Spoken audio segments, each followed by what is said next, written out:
Hi friends, ಇವತ್ತು ನಿಮಗೆ ಎಲ್ಲರಿಗೂ ಯೂಸ್ಫುಲ್ ಆದಂಥ ಮಾಹಿತಿ ತಿಳಿಸ್ಕೊಡೋಣ ಅಂತ ಹೇಳಿದ್ದೀನಿ. ಅದು ನೀವು ಹೊಸದಾಗಿ ಬೆಳ್ಳಿ ಪದಾರ್ಥ ತಗೊಂಡಿರ್ತೀರ, ಆ ಬೆಳ್ಳಿ ಪದಾರ್ಥ ಸ್ವಲ್ಪ ದಿನ ಯೂಸ್ ಮಾಡ್ತಿದ್ದಾನೆ ಆ ಬೆಳ್ಳಿ ಪದಾರ್ಥದಲ್ಲಿ ಶೈನಿಂಗ್ ಹೋಗಿರುತ್ತೆ.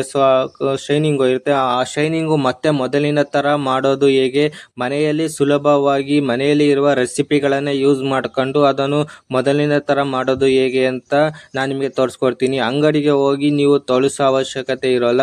ಮನೆಯಲ್ಲೇ ಸುಲಭವಾಗಿ ನೀವು ಮೊದಲಿನ ಥರನೇ ಬೆಳ್ಳಗೆ ಹೊಳೆಯುವ ಥರ ಮಾಡಬಹುದು. ಅದು ಮಾಡಬೇಕು ಅಂದರೆ ನೀವು ಒಂದು ಕಪ್ಪು ತಣ್ಣೀರು ತಗೊಬೇಕಾಗುತ್ತೆ, ಅಂದರೆ ಕುಡಿಯೋ ನೀರು ತಗೊಬೇಕು.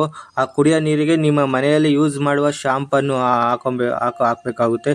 ಈಗ ನೋಡಿ, ನಿಮ್ಮ ಮನೆಯಲ್ಲಿ ಯೂಸ್ ಮಾಡುವ ಶಾಂಪನ್ನು ಅದಕ್ಕೆ ಹಾಕ್ತಾ ಇದ್ದೀನಿ. ಅದಾದಮೇಲೆ ನೀವು ನಿಂಬೆಹಣ್ಣು ಟೀ ಪುಡಿ ಹಾಕಬೇಕಾಗುತ್ತೆ.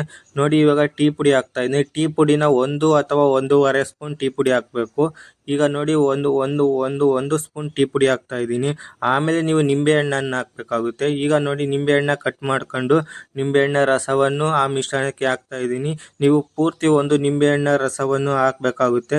ಅದಾದಮೇಲೆ ನೀವು ಸ್ವಲ್ಪ ಅಡಿಗೆ ಸೋಡಾ ಹಾಕಿ ನೀಟಾಗಿ ಕಲಸ್ಕೊಬೇಕಾಗುತ್ತೆ. ಈಗ ನೋಡಿ, ನಿಂಬೆಹಣ್ಣ ರಸವನ್ನು ಹಾಕ್ತಾ ಇದ್ದೀನಿ. ಈಗ ನೋಡಿ, ನೀಟಾಗಿ ಕಲಸ್ಕೊತಾ ಇದ್ದೀನಿ. ಆಮೇಲೆ ನಿಮ್ಮ ಬೆಳ್ಳಿ ಪದಾರ್ಥಗಳನ್ನು ಒಂದೊಂದೇ ಅದರ ಒಳಗೆ ಹಾಕಬೇಕಾಗುತ್ತೆ. ಸೊ ಇವಾಗ ನೋಡಿ, ನಿಮ್ಮ ಬೆಳ್ಳಿ ಪದಾರ್ಥಗಳನ್ನು ಒಂದೊಂದೇ ನೀಟಾಗಿ ಆ ಮಿಶ್ರಣಕ್ಕೆ ಹಾಕ್ತಾ ಇದ್ದೀನಿ. ಅದಾದಮೇಲೆ ಈ ಮಿಶ್ರಣವನ್ನು ಸ್ವಲ್ಪ ಒಲೆ ಮೇಲೆ ಇಟ್ಟು ಬಿಸಿ ಮಾಡಬೇಕಾಗುತ್ತೆ.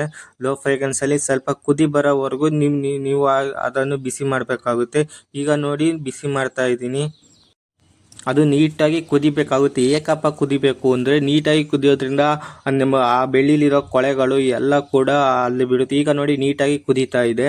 ಈಗ ನೋಡಿ, ಬೆಳ್ಳಿ ಆಮೇಲೆ ಇನ್ನೊಂದು ಕಪ್ ತಗೊಂಡು ಬಟ್ಲು ತಗೊಂಡು ಅದರೊಳಗೆ ನೀರು ಹಾಕ್ಕೊಂಡು ನಿಮ್ಮ ಒಂದೊಂದೇ ಬೆಳ್ಳಿ ಪದಾರ್ಥಗಳನ್ನು ಆ ನೀರೊಳಗೆ ತೆಗೆದು ಹಾಕಬೇಕಾಗುತ್ತೆ. ಏಕೆಂದರೆ ಆ ಬೆಳ್ಳಿ ಪದಾರ್ಥ ಬಿಸಿ ಇರ್ತೈತಲ್ವ, ನೀರು ಮತ್ತೆ ನೀವು ಟೂತ್ ಬ್ರಷ್ ಹಾಕಿ ಕ್ಲೀನ್ ಮಾಡಬೇಕಲ್ವ. ಅದಕ್ಕಾಗಿ ಆ ಬೆಳ್ಳಿ ಪದಾರ್ಥಗಳನ್ನು ಒಂದೊಂದೇ ತೆಗೆದು ಪಕ್ಕದಲ್ಲಿ ಇರುವ ಇನ್ನೊಂದು ಬಟ್ಟಲಿಗೆ ಹಾಕ್ತಾ ಇದ್ದೀನಿ. ನೋಡಿ, ಇವಾಗ ನಿಮ್ಮ ಒಂದೊಂದೇ ಬೆಳ್ಳಿ ಪದಾರ್ಥಗಳನ್ನು ತೆಗೆದು ಪಕ್ಕದಲ್ಲಿ ಇರುವಂಥ ತಣ್ಣೀರಿಗೆ ಹಾಕ್ತಾ ಇದ್ದೀನಿ. ಆಮೇಲೆ ನಿಮ್ಮ ಎಲ್ಲ ಪದಾರ್ಥಗಳನ್ನು ತಣ್ಣೀರಿಗೆ ಹಾಕಿದ ಮೇಲೆ ಟೂತ್ ಬ್ರಷ್ ತಗೊಂಡು ಅದನ್ನು ನೀಟಾಗಿ ಕ್ಲೀನ್ ಮಾಡಬೇಕಾಗುತ್ತೆ. ಈಗ ನೋಡಿ, ಟೂತ್ ಬ್ರಷ್ ತಗೊಂಡು ನೀಟಾಗಿ ಅದನ್ನೆಲ್ಲ ಕ್ಲೀನ್ ಮಾಡ್ತಾ ಇದ್ದೀನಿ. ಆ ಟೂತ್ ಬ್ರಷ್ ತಗೊಂಡು ಕ್ಲೀನ್ ಮಾಡೋದ್ರಿಂದ ಇನ್ನೂ ಕೂಡ ಬೆಳ್ಳಿ ಪದಾರ್ಥ ಆಗುತ್ತೆ. ಈಗ ನೋಡಿ, ಆ ಬೆಳ್ಳಿ ಪದಾರ್ಥ ಎಷ್ಟು ಬೆಳ್ಳಗೆ ಆಗಿದೆ ಅಂತ ನೀವು ನೋಡ್ತಾ ಇದ್ದೀರಾ. ಮೊದಲು ಯಾವ ಥರ ಇತ್ತು ಅಂತ ನೋಡಿದ್ರಿ, ಇವಾಗ ನೋಡಿ ಎಷ್ಟು ಬೆಳ್ಳಗೆ ಫಳ ಅಂತ ಹೊಳೆಯೋ ಥರ ಆಗಿದೆ. ನೀವು ಹೊರಗಡೆ ಹೋಗಿ ಕೊಟ್ಟು ಮಾಡಿಸೋದಕ್ಕಿಂತ ಸುಲಭವಾಗಿ ಮನೆಯಲ್ಲೇ ನೀವು ಇದನ್ನು ಮಾಡ್ಬೋದು. ಇದಾಗಿತ್ತು ಇವತ್ತಿನ ನನ್ನ ವಿಡಿಯೋ. ಮುಂದಿನ ವಿಡಿಯೋದಲ್ಲಿ ಸಿಗೋಣ. ಇದೇ ಥರ ನಮ್ಮ ಚಾನಲ್ಗೆ ಲೈಕ್ ಮಾಡಿ, ಶೇರ್ ಮಾಡಿ, ಸಪೋರ್ಟ್ ಮಾಡಿ, ಸಬ್ಸ್ಕ್ರೈಬ್ ಮಾಡಿ. Thank you friends.